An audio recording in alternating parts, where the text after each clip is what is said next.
Coming up, I've got the coffee, and Shaun has the inbox. You're listening to Double Tap, your daily accessible technology show. Now, here's your hosts, Stephen Scott and Shaun Preece. Hey, Shaun Preece, how are you today? I'm fine, thank you, Stephen Scott. And it's good to hear that Laura is also fine. She's back on her feet. Yay, Laura's back. Everything's good. So good. So nice to hear Laura back and feeling good. And the world is right again. I know. We missed you, Laura. I hope you're fully back on your feet, 100%. Yeah, or at least able to get into the studio to record. That would be good. Yeah, hello to Oni as well, and Coco the guide dog, and Fletcher as well, and and of course Niff the cat as well. No, I'm not a cat person. No, it's bad, isn't it? I'm not either, and I feel I should be because, in the interest of balance and all that. No, let's get rid of Niff the cat. I've decided against it. I'm voting her out. Nuke the cat. Him. Right, that's not good. I don't like that. That's terrible. We're going to have animal rights people on the phone. You know who's not going to be happy about this, don't you? Who? If I can find the button. There he is. Is Mr. F a cat person? Feedback at doubletaponair.com. Let us know. We don't know. I don't know if he's an animal person. Ooh, controversial. Okay, we'll look into that. Listen, lots of you asking about getting into... we'll definitely go on to that one. I can sense a text message coming in right about now to my phone. So listen, lots of you asking about how to get in touch with the show, and I know some of you don't quite catch all the time what's being said with the little jingle we have, which tells you how to get in touch. So let me lay it out for you. Let me lay it out for you guys. If you want to get in touch with the show, here is how. So on WhatsApp, you can call us on our US number, which is 613-481-0144. You may need to add a number 1 at the beginning of that, but that number is 1 if you add it, or need to. 613-481-0144. Now, I remember Shaun had a rather Thanks for making unusual... that so clear. Was that clear? Yes, that was perfect. I remember Shaun had a very special way of learning that WhatsApp number and reminding yourself of it. Shaun, would you like to... remind people? Of course I will. That's no problem at all. Thanks for throwing me under the bus. It's 613-481-0144. That's beautiful. And maybe put a 1 in front of it if you're outside the US, of course. And if you're not, then maybe you'll need it anyway, because I don't know if that's how it works. Yes. Yeah. Thank you. You can also call us on, and that 1 is optional, 877-803-4567. Now, that is our call-in number, not a WhatsApp number, so don't send texts to it. That is for voicemails only. So if you're using a landline, and quite right too, I stand for the landline. If you want to leave us a voice message, then you can leave it on 1 optional, 877-803-4567. We also have an email address, which is feedback@doubletaponair.com. That is doubletaponair.com, which is also our website. So there you go. That's how you get in touch with well Double Tap. done. There you go. That's all the ways to get in touch. Please do. I feel that's is that all the housekeeping? Oh, there's one more thing actually. One more thing I should mention. Yeah. So we had a few complaints about the audio quality of our show. Now, I will say, I want to be very, hang on, I want to be very clear on this. Audio quality. No one mentioned the actual quality. That, I think, is possibly more question, but people said the audio quality was not quite what they were expecting from the Great Double Tap. Well, that is because of Shaun. Wait, wait. No, what? saying, no. Why is it because of me? Putting out there, it's the facts. I only speak facts, ma'am. What's the complaints we've actually been having? I can't hear us. Too quiet. Okay. Should we tell them what the actual problem is or not? Well, yeah, because you didn't do your part of the deal. How dare you? Okay, yes. So there's different volume levels depending on where the show is going out, if it's going out to podcast or it's going out to the airwaves. Just tell them you screwed up. I didn't screw up. Someone else took control of the podcast, and for some reason, the levels weren't adhered to. Not my fault. Passing the buck, Stephen's fault. But I gave it to the other guy, and he said he would fix it. Anyway, the bottom line is it's sorted. So we should be booming through your speakers. I don't have to shout anymore. You can talk nice and quiet. My wife will be happy about that. She can enjoy her time in peace. We apologise for you having to ride the volume dial, but it should all be sorted now. Sorry, should be fixed now. Let us know if there's any problems, but I think we're on the case with it now. It's all fixed and beautiful. Oh, right, shall we get to some emails? Goodness me, all the feedback and stuff we need to get through. We get email Stuff. We get your email every day. Ding dong. Dong. Here's your mail today. Special. Oh dear. I didn't know the Carry On movies were still going. It would appear they are on this show. Okay, let's go to Gregory first. And now Gregory wants to pick me up on my comments about AI. I was saying the other week that, I just felt that AI, I was just a bit sick of hearing about it, to be honest. Every product you could imagine has AI built in, and all during CES, all we heard about was AI being added to everything, even in assistive gadgets. Oh, we've added AI. And it's like, I was getting a bit fed up hearing about it. Well, Gregory's not happy with me about that. Uh-oh. Hey guys, this is Gregory. I was just listening to the podcast on Monday the 13th. I got to say, are you guys for real? Do you really think that we are over AI? I mean, come on. I can't wait till the next big thing. I mean, I use it every day. I love using it. I mean, my gosh, we can't wait till we get all those brownouts from all the, the power that we're going to use for all of our inquiries. They say that it takes 8 times the power to ask a question for AI compared to a Google search. I mean, come on, there's so much more to look forward to.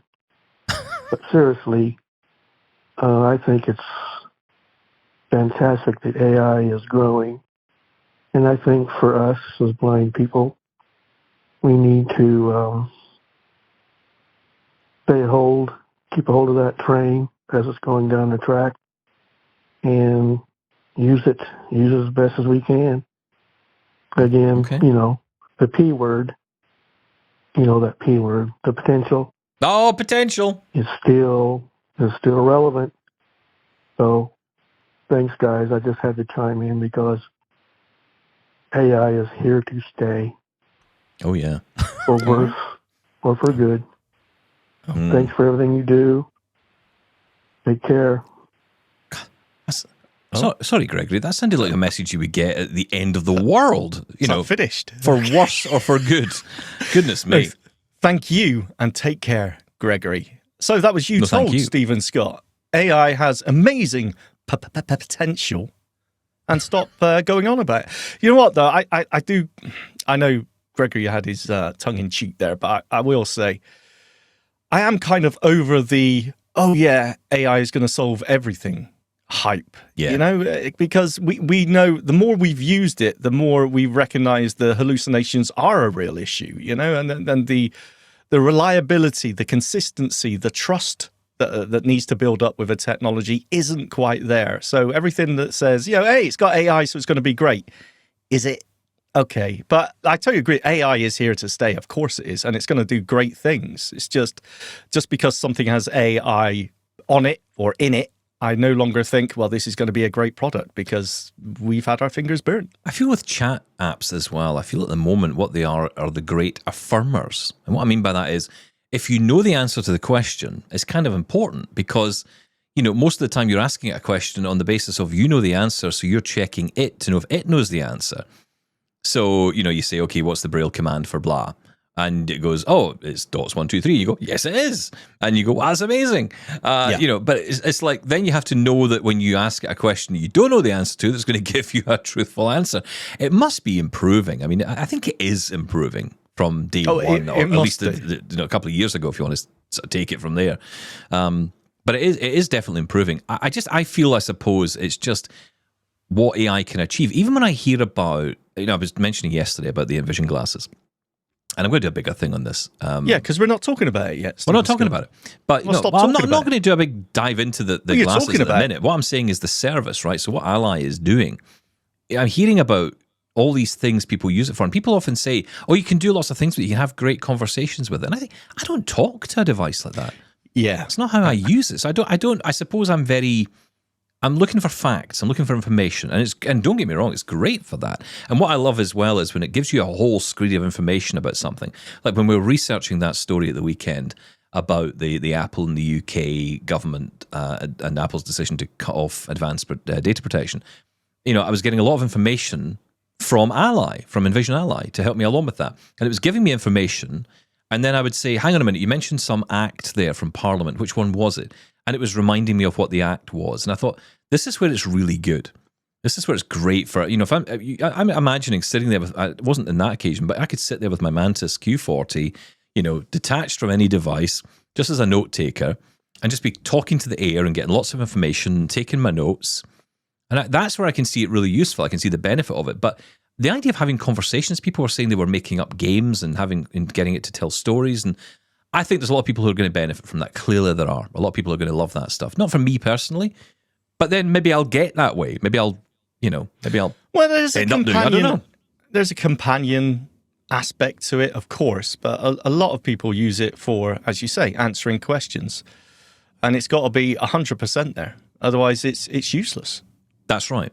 So, and if we're walking down the street and we say, tell me when I'm about to walk into a car or, a sign, and it gets it wrong, then it becomes useless. So and it's not good for that yet. It's not good for that. No, but it is going to improve. The singularity, as Sam Altman keeps talking about, where AI is basically training itself. I mean, basically AI is going to start looking at its own data models and try to figure out what's good and what's not. And, Johnny Five is reading books at an alarming speed.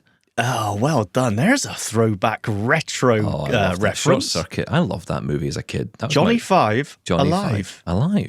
But it was the way that he would actually just, and that's what I always imagine with AI, right? He's literally holding the book. I remember this so well. He's holding the book and he's just sort of thumbing through the page, right through the pages of the book. And he's like, okay, learn that one next. And he was just chucking the book away, grabbing another one, and then do the same again, back to the next one. And I thought, that's exactly what AI is doing. That is pretty much how it works.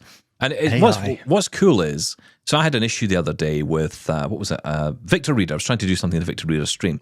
Couldn't figure it out. And I went to ChatGPT and I said to it, okay, so I'm having an issue with the Victor Reader stream. And I said, you'll probably find resources on this website. And I gave it to the Humanware website, just pasted the link in and said, here's what I'm looking to do. And it came back with a full instruction detail. And then I had a conversation with it about, how I can do this and how it can work. And, well, if I do this, will this work? And it was brilliant. It was absolutely brilliant, all accurate. And I was really impressed. And this is where the improvement is clearly coming in. Again, because you narrowed down its field of focus, right, down to the website. And it was fantastic. It's all about the data it's given. So basically, AI is great. Well done. Thank you. We agree. Fair enough. Right, Christy has been in touch following our special week on Braille. Yes, we are still getting emails about that, or should I say, still playing emails in on that topic. Let's be honest about it. We're doing a bit of catch-up here, so let's move on to Christy. I just wanted to add how glad, relieved, overjoyed, impressed I am to hear how many blindness agencies are coming back on track to support and promote Braille. One of the worst experiences I had was about 30 years ago when I tried to get my business going teaching and transcribing Braille. Back then, I was transcribing menus from restaurants, room guides in hotels, etc. from print into Braille manually, and not charging very much for it. I overheard, more than once, the local representative from the CNIB telling the public that people were no longer learning Braille, that it just wasn't necessary anymore with technology and how many audio services existed. Though what she was saying was partially true, it was the absolutely wrong message to say to the public, while I was knocking on doors and trying to promote the importance of Braille. Maybe that's why I got sensitive to some comments that were mentioned regarding the worry that Braille is dying. Either way, I think we are all on the same page, and I deeply appreciate all you are doing this week. We have the same worry. We need as many allies as possible to keep Braille alive. Thanks again, Christy, Kamloops, BC, Canada. Thank you, Christy. Yeah, of course, this continuing the conversation we've had about the value of Braille, and these organisations who I've heard as well have said, Braille is dead, Braille no more. I've heard this from organisations here in the UK as well. It's sad to hear it happens elsewhere. It's not surprising to me, though.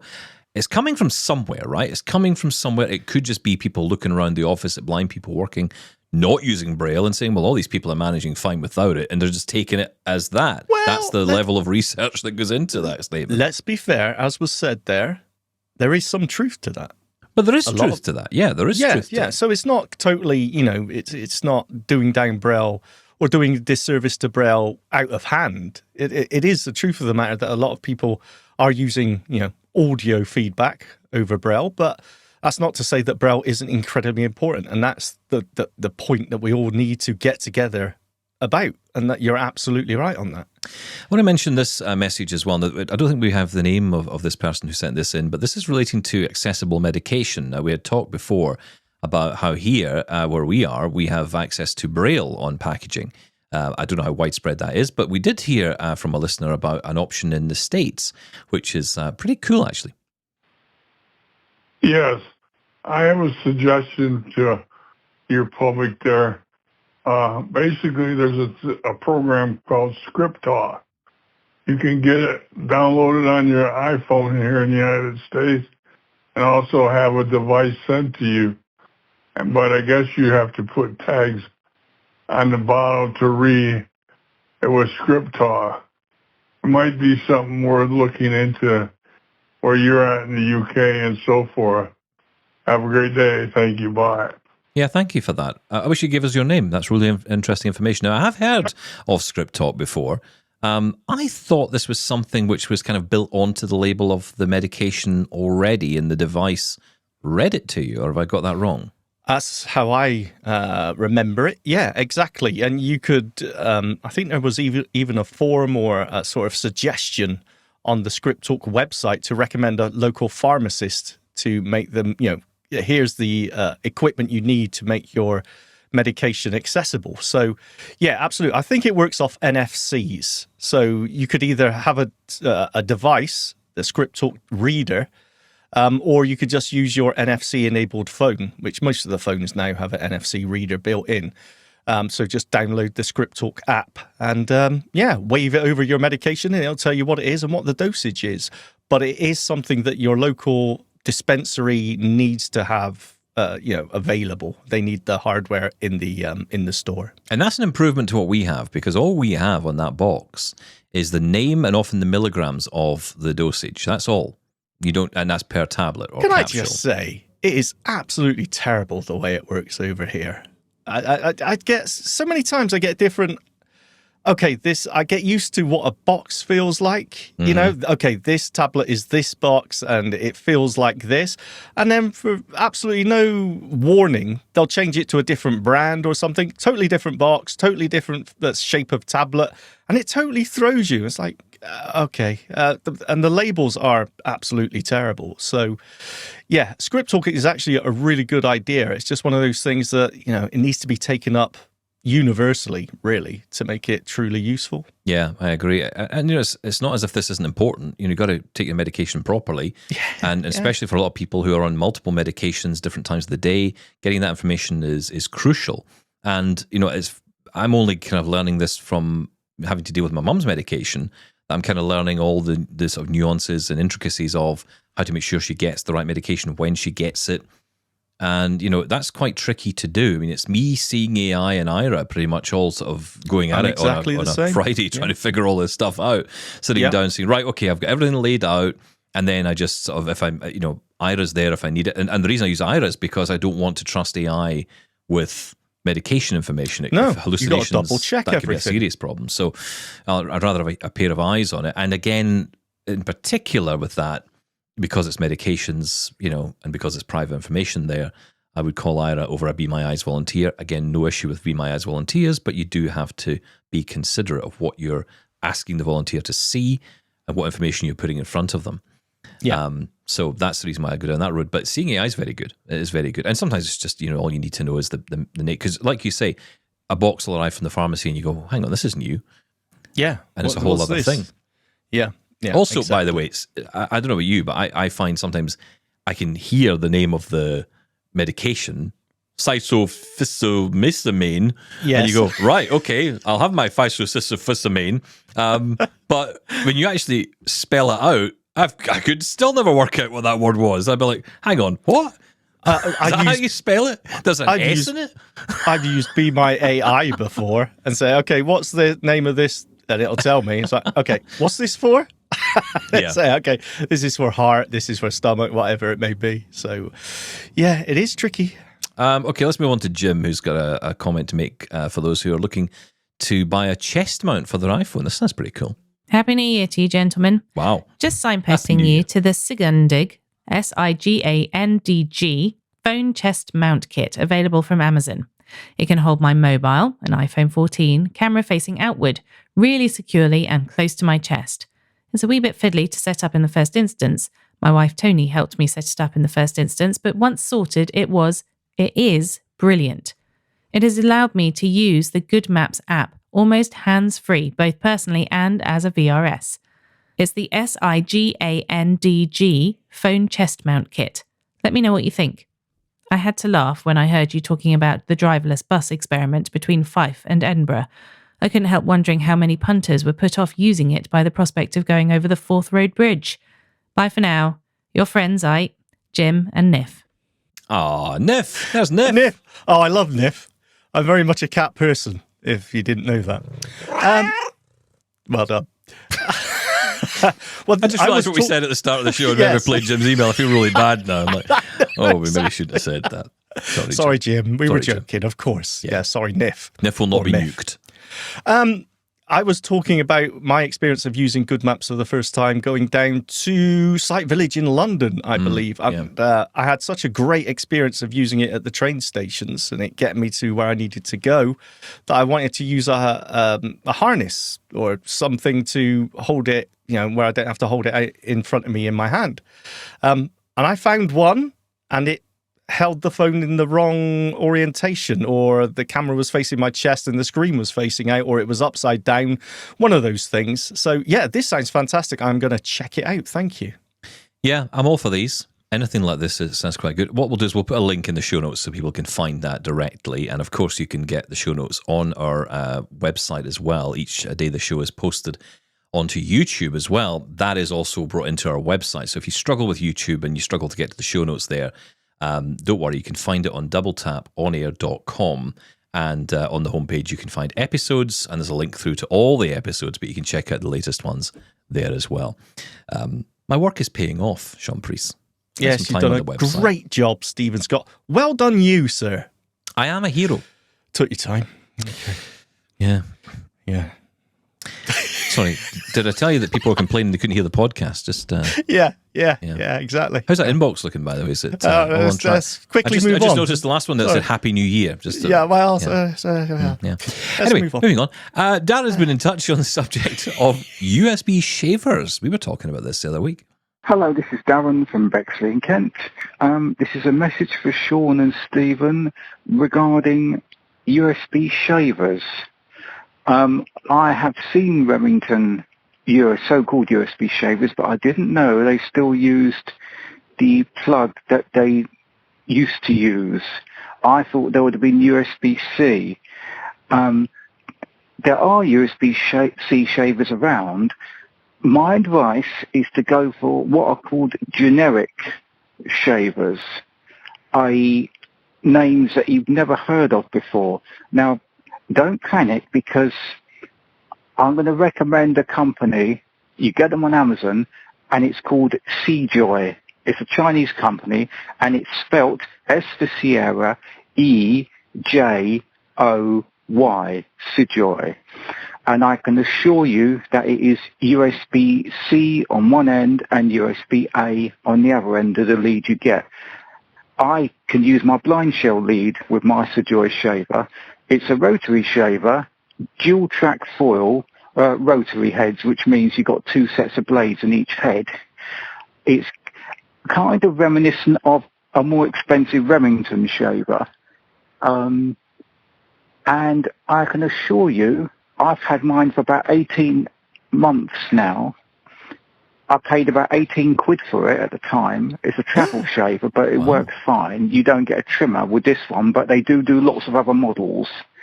And it is USB-C. I can absolutely assure you of that. As I say, I paid about £18 for it. It's a travel shaver. I've had it for 18 months. It's still going. I would say I'll get about at least 10 shaves out of one charge, maybe more, and it charges in a couple of hours max. It is as good as a more expensive shaver. SeaJoy, SeJoy. Give it a try. You might be pleasantly surprised. Wow. That's all I've got to say for this time.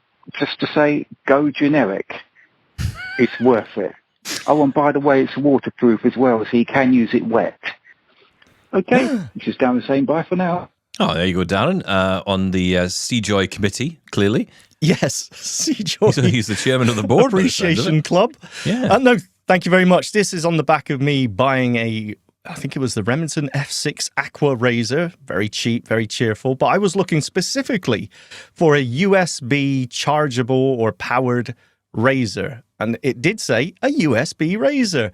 But in fact, it isn't. It does come with a USB cable, but at the bottom of the razor is your standard shaving plug, which is terrible. Because if you lose that cable, that's it. The whole point of going USB-C, of course, is that there's hundreds of them lying around, right? Yeah. As Darren said there. You can shave with your Blind Shell Classic, which is good. So thank you. I will definitely check that out. Get a shaver built into a smartphone. There you go. That solves all the problems, doesn't it? Easy. There you go. Might apply for 50% of the population. Maybe not great for the other 50%, but yeah, I'm probably going to buy one of these. I think that sounds very cool. The price is good. I think my dad bought something very similar to this. Might have been the same one, but he was raving about it and saying how wonderful it was. He bought one which basically was like it was like a tennis ball that you held in your hand. So instead of one that you would hold like a shaver, just like a traditional shaver, this was like a ball. But it had the 3 heads sticking at the top of it, and you would just, shave around. What are you talking about? That's what it was. That is the weirdest thing ever. It was the weirdest shaver I'd ever seen, but it was kind of cool as well. And again, was it USB? Yeah, USB-C at the bottom. He was telling me about it because I was saying, oh yeah, I got one. He was like, no, you don't want that. You want this. So you know what? I've bought expensive razors in the past, and I've bought very, very cheap ones, and there's not much in it. I'll be brutally honest with you. I think I would go generic as well. Listen, I have spent a lot of money on shave. I bought one of those, a Philly shave, I think it was, and it was the one that washed the shaver for you. It cleans itself in its own little dock. Yes, it's got little cartridges. Bath. Yeah. It had more baths than I do, and it was fine. But to be honest, it still died just as, or at least it got weak. I suppose the whole thing was you could replace the heads and stuff, and that was fine. But you're talking hundreds and hundreds of dollars for something that, what's that, $25, $30 Canadian? That's not going to be a huge amount of money to spend on a shaver. And, if it means, Darren said it for 18 months, I think that's a good investment, I would say. Yeah, no, absolutely. And if you lose it, leave it in a hotel or whatever. Which you will. It's not the bigger deal. Yeah, absolutely. Or leave it in someone else's room. Anyway. Or just end up in someone else's room. The thing is, we've got our travel kit to think about for the upcoming trip to California for CSUN. So... Oh, yeah. Of course, we're going to LA, yes. That's right. Did you hear the story? This is a story that, I don't know if you heard this, that in Quebec, in Montreal, there's issues. Where, sorry? Quebec. Oh, thank you. Do you understand that? I just love the way you say it. It's perfect. Quebec. Well, it's not Quebec, it's Quebec. Okay. Anyway. Yes, Quebec. Tell us more. Amazon basically wanted to... the staff in the warehouses wanted to unionize. And so Amazon's response to this was, shut them down. They've moved the... There's no Amazon in Quebec. Well, delivery is, you can still buy stuff, obviously, on Amazon, but it just takes longer to get there now because there aren't the local warehouses. So our good friend Mark Aflalo was telling me this. He says all the delivery times of shipping have slipped considerably. So you buy something today, you'll be lucky to get it mid-March. What's going on with Quebec then? This is. Oco doesn't work there. No Amazon warehouses. It's like the Twilight Zone. Toronto's where to be. I love you, Quebec, by the way. Just saying. I love Quebec as well. I've been there. Have you been to Quebec? I've been to Quebec twice. I've been to Quebec, yes. Anyway, yes, thank you. I've been there twice in my life. I went for a conference back in 2008, and then I met Mark Aflalo, and we sat in his house. What, in Quebec? Yes. Oh. I didn't think he lived in Quebec. He doesn't live in Quebec. He lives in Quebec. Ah, right. Okay. Idiot. Good. Okay, Next. let's move on. Gavin's been in touch with an issue with screen recording on the Mac. Hi, Stephen and Shaun. Gavin in Edinburgh here. Hope you're both doing well. Just a quick note. Hopefully Stephen, you can maybe help, or one of the listeners. I'm using a MacBook Air M2, and when I go to the menu extras, so kind of top right on the screen, and I go through battery percentage, Wi-Fi, all of that, when I get to Control Center, it says screen recording in progress. Now, I have not turned that on, and when I go to system settings, preferences, nothing is enabled. No app or website, etc., has enabled screen recording or voice recording. So I don't know what is going on there. I've updated my laptop since, nothing, and I've turned it on and off, nothing. Now, I've had a call with Apple Accessibility as well. They cannot see anything different on the control center. It doesn't kind of show, it just seems audible. Now, is this just a voiceover bug? I haven't seen it on AppleVis. So yeah, just wanted to put it out to yourselves and the kind of community, see if anybody else has had this, and saved me a trip into town to the Apple store. Yeah, thanks a lot, and loving the show as always. Cheers. Thank you, Gavin. Hope you're well. We are too. Appreciate it. This is not something I've come across, but I have come across this in other areas of the system where it will tell me that the camera is on or that video recording is on, and it does sort of tell you these things when there's nothing recording. There's nothing going on.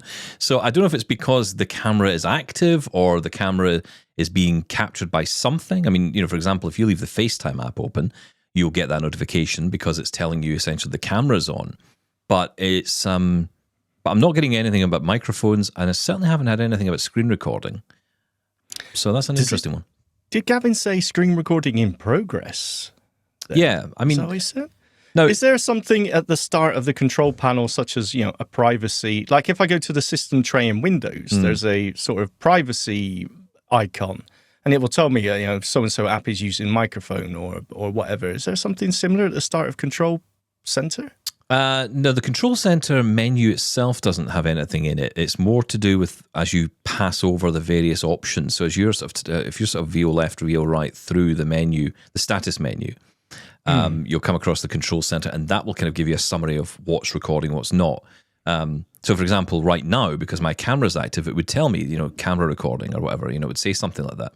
So, I know that's the case, but I haven't come across screen recording. And I mean, if you're restarting the machine and you're not had anything else running, the only thing I can think of is, I don't even know why it would do that. You don't run VOCR, which is that application, because I know that might be seen as screen recording. Bear in mind, actually, one way to go and check it out to see what is actually going on is if you go into your system settings, you can go into privacy and you can search for screen recording, and you can actually look at what apps can actually access screen recording.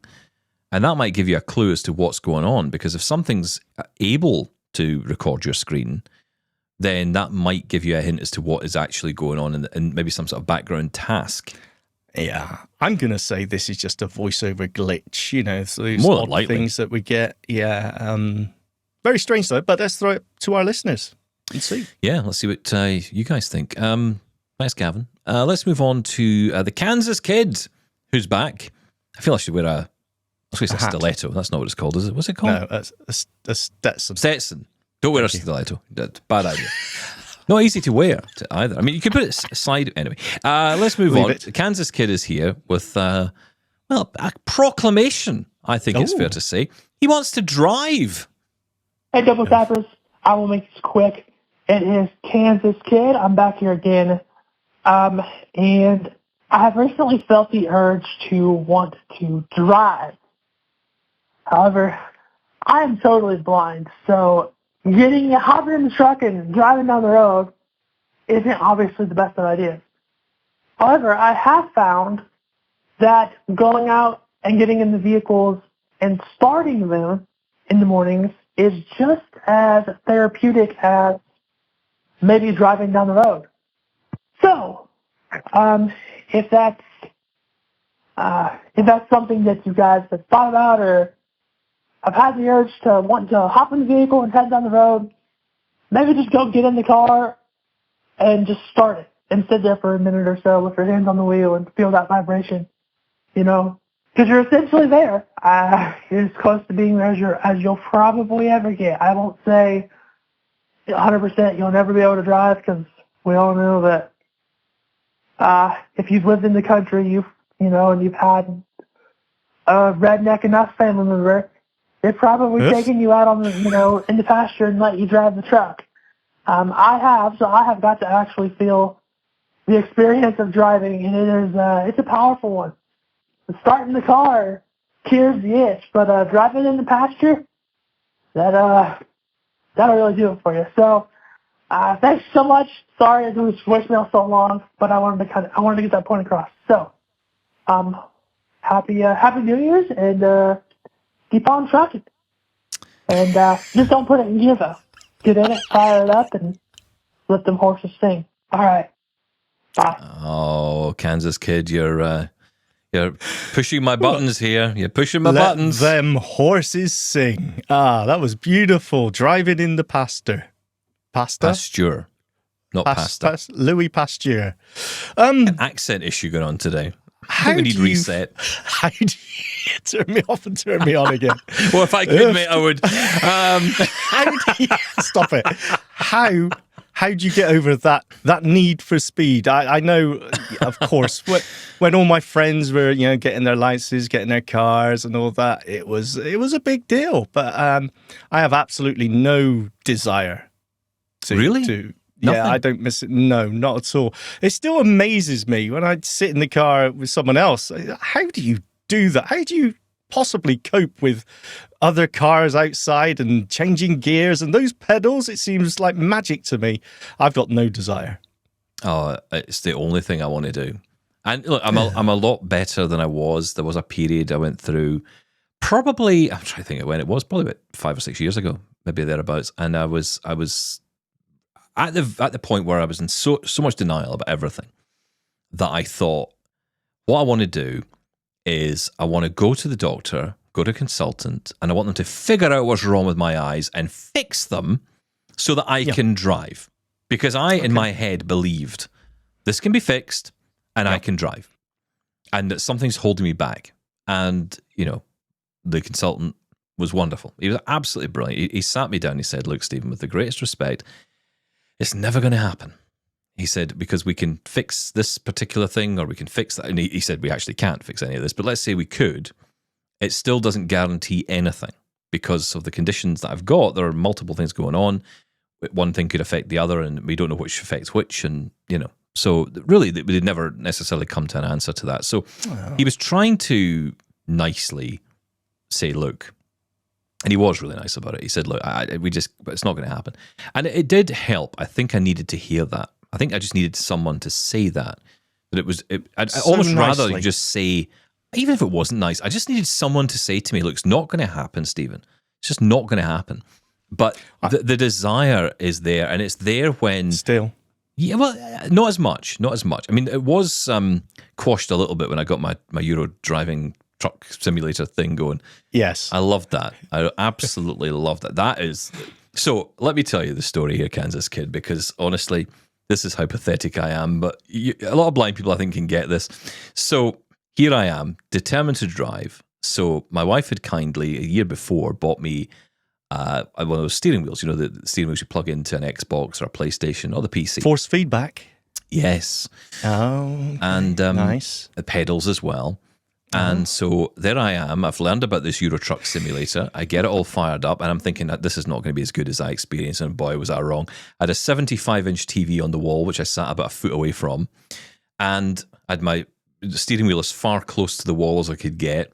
And I'd sit there, driving along, and it was great to start, right? It was brilliant, and I was having a great time. And then I realized in the game you could play a radio station, so you could listen to the radio. You could open the window.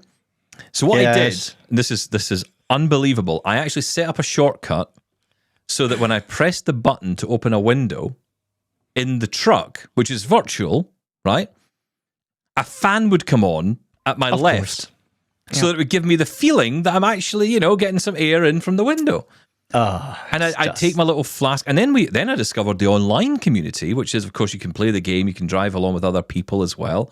They were doing missions or driving or whatever at the same time. And I was just like, and these were proper truckers back in the day, right? A lot of these guys were retired that were playing this game. I mean, you kind of think to yourself, if you spent your life driving trucks, surely the last thing you'd want to do. It's what they are. But that's what they are, It's in their blood. It's like doing this, right? I suppose it's like this, right? I mean, you and I could do this forever. And I think, well, how can them not? But you're right. It's in their blood. So that's what I was doing. So I was sitting there driving along and just, one arm on the... I hadn't got a thing to kind of put my arm on, suntan. Yeah. Get an X-ray light or something on there. But yeah, it was just amazing. And it was the best feeling in the world. And it annoyed me when I had to stop doing that. And I kind of thought, maybe in a way I've kind of created a thing for myself here, because I couldn't do it in the end and I can't do it now. And it does annoy me. It does annoy me. I That's remember, the closest I got.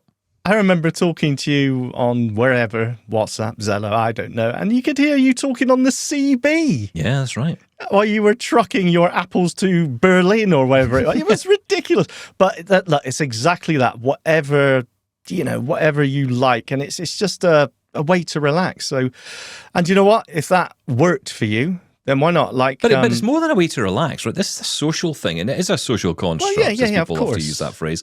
But it is a social construct that we grow up, and part of growing up is buying a house, it's getting a car, it's being the provider, the protector, all those things in our family that we are, and that can be men or women today. It's not specifically a gender thing. Mm-hmm. But part of that is being able to, for example, if your wife or your partner or whoever goes out and you...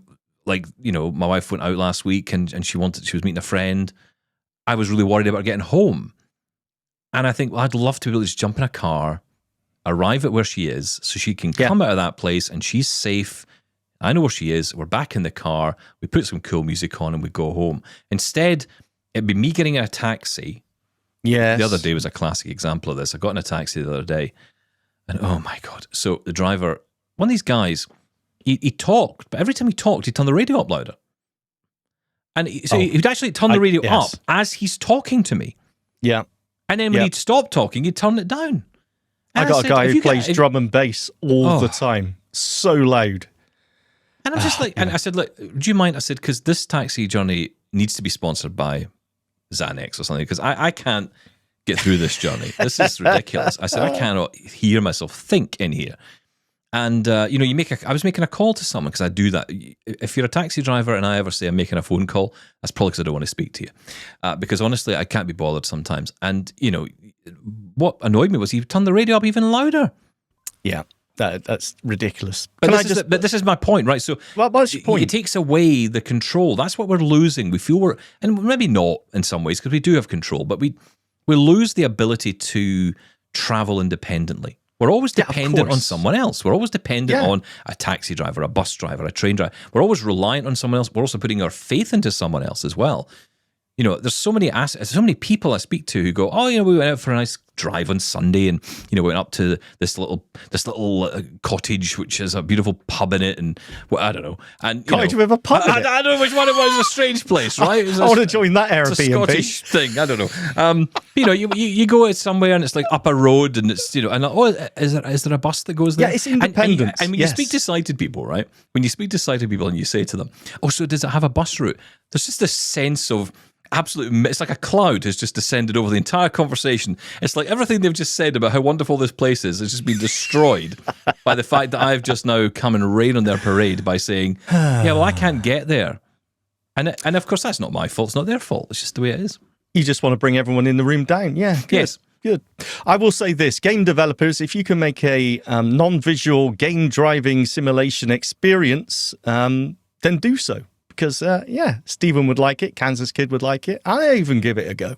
And the thing is, like you're saying, Kansas Kid, about the whole, sitting there and, getting the experience of it, just sitting there, getting the feel of the car idling, if you like.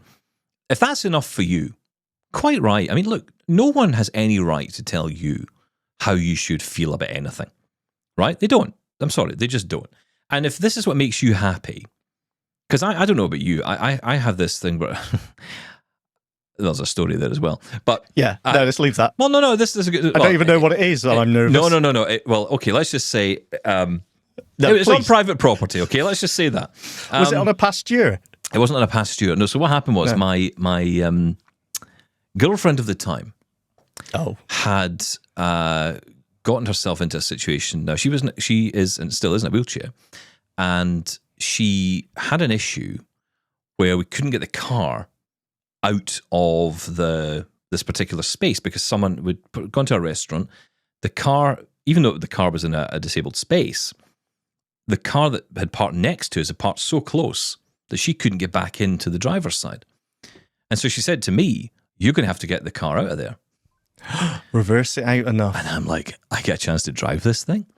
And you went straight through the restaurant wall. Well, not quite. Oh. But that was meant to be a joke. Okay. But now it took a slightly serious turn. But what happened was, do you know what? I would have probably killed everyone in the restaurant and me had it not been for the fact the car was an automatic. I didn't realize that in an automatic, you had to put it into a gear. I don't know what I was thinking, to be perfectly honest. Hang on. Oh, no, hang on. No, I tell reverse. No, I tell a lie. I did. I put it into reverse. That's what I did. I put it into reverse. But thankfully for everyone in the restaurant, there's a sentence that people find nerve-wracking. The lawyers are listening. Thankfully for everyone in the restaurant, I didn't take the handbrake off because I didn't know you had to take the handbrake off because the car started moving by itself. Right? So the car starts reversing. So I thought, oh, that's fine. So I pressed the accelerator down, as I've done on every PlayStation game and game I've played in the past, where you basically take the accelerator, you push it as far down to the floor as possible. So the engine is absolutely screaming. Yes. And I'm thinking, this car, and I'm shouting out the window saying, there's something wrong with this car. This is not working. This is rubbish. Yes. And the car is like a mile an hour, kind of just crawling out of this space. And, there's sort of frantic hand waving and, And so I stopped the car, got it out of the space, and I stopped the car. And it was only because I hadn't taken the handbrake off. If I'd taken the handbrake off and I had done exactly what I did, which was put the pedal right down, I would have gone right through the restaurant. Okay, so it's Sony's fault or the PlayStation's fault, but definitely not Stephen Scott's fault, apparently. It's the way I was brought up. Okay, I think we can take away from this that no, please so blind don't people drive. shouldn't drive. Yeah, that's the bottom line. Or at least make sure you get some kind of test. I mean, I will say this. If Kansas kids have been learning how to get around with tractors and stuff, and you've been doing all that for a while on the farm and stuff, then you're going to be probably more adept at driving than most will be. Yeah, you'll be fine. Just stick to the past years. Yeah. Oh, that was a nice conversation. I enjoyed that. Thank you, Kansas. Everyone in the restaurant said thank you after that. They were quite pleased that they survived my driving experience. Right, let's move on. Please. Thomas, if you think that was weird, Thomas is here with an update on jumpers. This goes back a bit. Oh. Hey there, Double Tappers. This is Tom in Colorado. Just listened to the most recent episode, Monday, February 3rd. Wow. And there was a little whimsical discussion of jumpers versus sweaters. Oh, yes. And you guys were kind of mystified over the etymology of the term jumper. And courtesy of Pi, who, by the way, is missing Shaun, says that it originally came up with the British Navy, who needed some warm clothing to wear on the deck of the ships. And so they provided them with these sweaters, which were called jumpers, because if they ever fell overboard, they needed to be able to jump out of their heavy clothing very quickly, hence the name jumpers. There's your little tidbit of wisdom for today. Okay. No way. That sounds... Do you jump out of a jumper or a sweatshirt? Is that possible? You don't jump out of a jumper. Jump out of trousers, surely. Jump out of a window. Jump out of bed. Not jump out of a jumper. These aren't advisable things to do, by the way, and just to be clear. Jump out of Stephen's way if he's reversing. That's a very smart idea. I believe there's a follow-up to this. Yes, that's right. You did tell me there's a follow-up to this. Let's play that in. Of course, right after I sent you that little ditty on jumpers, I decided to see what ChatGPT had to say, just in case Pi was delusional. And who knows, maybe ChatGPT is delusional, but they are attributing it to the French word jupe, which apparently means something like a short coat or something like that. So, who knows? Okay. I'm going with I thought that was longer than that. That's why I was taking a drink there. So hang on. So it's jupe, or it's meaning the French for short coat.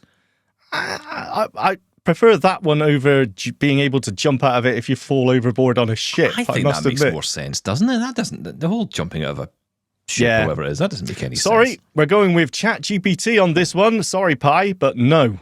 Today on Double Tap, you decide. If you know better, let us know. I feel somewhere in our emails we have an answer to this. I think someone's been in touch with an answer to this. It does not rely on AI for the answer. I could be wrong, but I think what, you mean another actual human being brain? Human being brain with answers. Okay, I will search through. Okay. Well, that's it. We're almost out of time. Well, we're not actually almost out of time. I've got a few minutes left, but play another one then. No, that's it. We've used our quota for the day. What do you mean? Well, that's all you gave me. There's more in there. I know there's hundreds, but I don't have them here. Well, you haven't loaded them into the system. I'm sorry, but at this point, this isn't my fault. There's plenty there. You just haven't loaded them into the feedback cannon. Hang on a minute. Can we get an adjudicator in here? I'm not happy with Mr. this. F. Yeah, Mr. F is to come in here and moderate this. You don't get this on AMI Today or Kelly and Co, do you? No, they're professionals. Yeah, that's true. Listen, I mentioned this yesterday, but the Amazon event, we didn't get a chance to mention this, but we've got the Amazon event coming up on Wednesday. So Wednesday, at some point, I don't know if there's a time yet for this actual event to happen. No.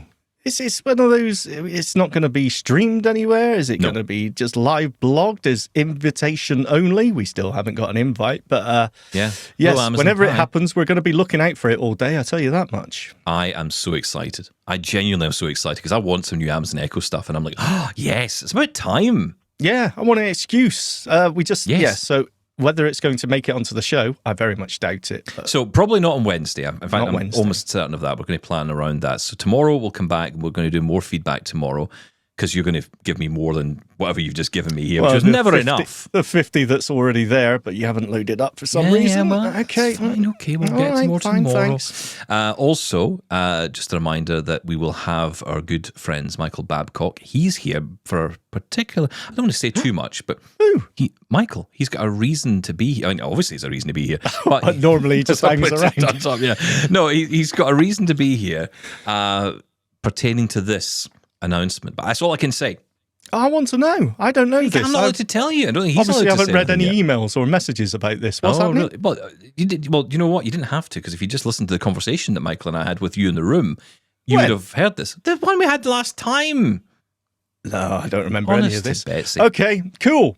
I can't wait. Mickey Onions. Mickey Onions will be here, and also David Ward coming back. Now, of course, David is well known for he's actually got a primer at the moment. If you go to his Echo Tips podcast, if you want to whet your appetite in advance, he's done a podcast all about, as a primer essentially of what is to come. He's so good, David. Oh, he's amazing. I've got to say. Great guy. He does an amazing job. Yeah. So looking forward to getting him on the show. And of course, you can drop your feedback to us as well.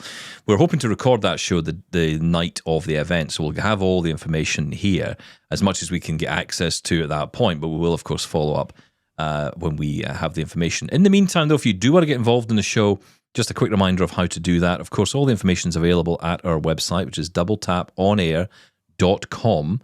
/contact. I checked, you can do that. Oh, well done. Who knew that's how the internet works? Well done, Stephen. No idea. Scott. Who knew? doubletaponair.com /contact. So you can WhatsApp us.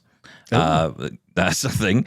WhatsApp? Stop it. The one is optional. 613-481-0144.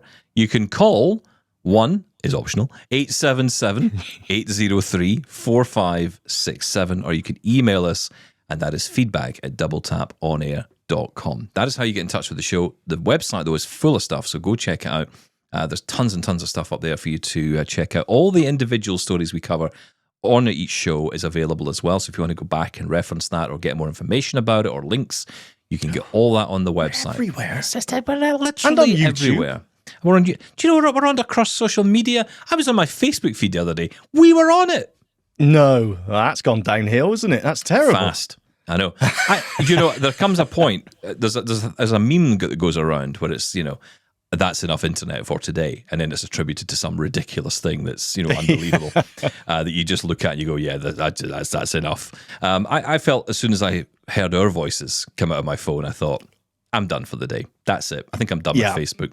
As soon as I hear our Quebec conversation come up on our Facebook Watch doom scrolling session, that's it. It's going off. Yeah. Do you still doom? Do you do? What would you call it? Doom flick. Do you have a doom flick? I beg your pardon. Look on the TV. So. You go between all the different channels.